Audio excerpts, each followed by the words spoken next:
Minecraft ready হয়ে গেল। তো এটা এখন সেটিং করব। সেটিং W3001 সার্কিটটি যারা ব্যবহার করছেন তারা তো জানেনই, আর যারা ব্যবহার করেন নাই তারা এই লাল কালার যেটা সেটা কারেন্টের লাইন দিবেন। আর ওখানে নিচে লেখাই আছে যে ইনপুট আউটপুট লেখা আছে। তো তারপরে হলুদ আর কালো যে তারটা আছে তার দুইটা বাল্বের সাথে জয়েন করে দিবেন। এটা ডাইরেক্ট 220 ভোল্টের কারেন্টের লাইন দেবেন। এই যে সকেট লাগিয়েছি আমি, এই সকেট এটা কারেন্টে দিলেই অটোমেটিক এটা চালু হয়ে যাবে।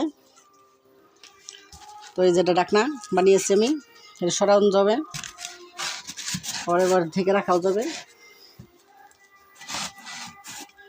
তো ভিউয়ার্স